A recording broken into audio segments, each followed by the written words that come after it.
महाराज पुरूरवा ने उसकी तीनों शर्तें मान ली। फिर उर्वशी ने कहा, हे महाराज, अगर आपने इनमें से कोई एक भी शर्त तोड़ दी तो मैं उसी समय आपको छोड़कर वापस स्वर्ग लौट जाऊंगी। ये सुनकर पुरूरवा ने उसे आश्वासन दिया कि वे उसकी तीनों शर्तों का सदैव ध्यान रखेंगे। इसके बाद दोनों ने विधिवत रूप से विवाह कर लिया। दोनों जो चाहते थे वो उन्हें मिला और दोनों सुखपूर्वक जीवन बिताने लगे। इस प्रकार बहुत काल बीत गया। महाराज पुरूरवा सदैव उर्वशी की उन 3 बातों का ख्याल रखते थे और उर्वशी भी सदैव उन्हें हर प्रकार से संतुष्ट रखती थी। उधर स्वर्गलोक का हाल बुरा था। जब उर्वशी को श्राप मिला तब तो इंद्र ने ये सोचकर कुछ नहीं कहा कि उर्वशी कुछ काल में ही पृथ्वी लोक में रहते रहते परेशान हो जाएगी और वापस स्वर्ग लौट आएगी, किंतु उर्वशी तो पृथ्वी जाकर बस ही गई।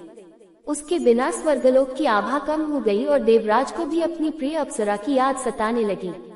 वे किसी भी मूल्य पर उर्वशी को वापस लाना चाहते थे, किंतु तब तक उन्हें पता चल गया था कि उर्वशी पुरूरवा से प्रेम करती है और वो वापस नहीं आना चाहती। तब इंद्र ने एक छल करने का निश्चय किया। देवराज को उर्वशी की शर्त के विषय में पता था। उन्होंने गंधर्वों को ये कार्य करने की आज्ञा दी। इंद्र की आज्ञा पर एक रात जब उर्वशी महाराज पुरूरवा की सेवा में जा रही थी, उसी समय गंधर्वों ने उर्वशी की दोनों बकरियों को चुरा लिया। ये देखकर उर्वशी ने उनकी सुरक्षा के लिए पुरूरवा को गुहार लगाई। उस समय पुरूरवा निर्वस्त्र थे। उन्होंने सोचा कि यदि उन्होंने वस्त्र पहनने में विलंब किया तो चोर अवश्य उन बकरियों को ले जाएंगे और फिर उर्वशी उन्हें छोड़कर चली जाएगी। उस समय गहन अंधकार था, हाथ को हाथ नहीं सूझ रहा था। उन्होंने सोचा कि ऐसे तो उर्वशी उन्हें देख ही नहीं पाएगी और वे चोरों को भी पकड़ लेंगे। यही सोचकर वे अपने पहले वचन की रक्षा के लिए बाहर भागे। ठीक उसी समय इंद्र ने स्वर्ग से बिजली चमकाकर उजाला कर दिया और उर्वशी ने पुरूरवा को निर्वस्त्र देख लिया। इससे उर्वशी की शर्त टूट गई और उर्वशी वापस स्वर्गलोक जाने के लिए तैयार हुई। जाते जाते उर्वशी अपने ज्येष्ठ पुत्र आयु को भी साथ ले गई, किंतु बाद में उसने कुरुक्षेत्र में पुरूरवा को उनका पुत्र सौंप दिया। किंतु अलग होने के बाद भी दोनों का प्रेम कम नहीं हुआ। वे दोनों उसके बाद एक साथ तो नहीं रह सके, किंतु बाद में भी उर्वशी कई घटनाक्रम की वजह से पृथ्वी पर आती रही और पुरूरवा से मिलती रही। इस कारण बाद में भी दोनों के कई पुत्र हुए। उर्वशी से पुरूरवा को आयु, अमावसु, श्रुतायु, दृढ़ायु, विश्वायु, शतायु आदि 9 पुत्र प्राप्त हुए। पुरूरवा के बाद उनके पुत्र आयु को राज्य मिला और आयु के पश्चात उसके पुत्र नहुष ने सिंहासन संभाला।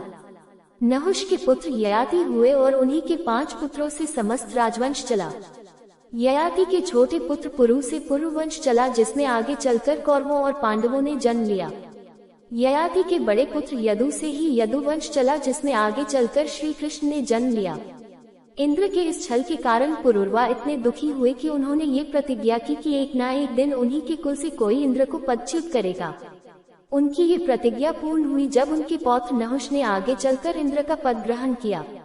हालांकि उसके घमंड और वासना ने अंततः उसे उस पद से च्युत कर दिया। वही उर्वशी ने भी इस कारण इंद्र का कभी पहले जैसा सम्मान नहीं किया। इस प्रेम कथा के बारे में हमें अधिक नहीं बताया जाता, किंतु ये हिंदू धर्म की सबसे पहली और पवित्र प्रेम कथाओं में से एक है। उर्वशी के जन्म की कथा का उल्लेख केदारखंड में मिलता है। भगवान विष्णु ने ब्रह्मा जी के पुत्र धर्म और उनकी पत्नी रुचि की तपस्या से प्रसन्न होकर उनके घर नर और नारायण रूप में जन्म लिया। बाल्यकाल में ही नर और नारायण ने साधु का वेश बनाकर माता पिता से आज्ञा लिया और तपस्या के लिए घर से चल दिए। ये नर और नारायण ही महाभारत काल में कृष्ण और अर्जुन हुए। इनकी तपस्या देखकर इंद्र का आसन डोलने लगा और उन्हें भय सताने लगा कि नर और नारायण तप के बल पर इंद्रलोक पर अधिकार न कर लें।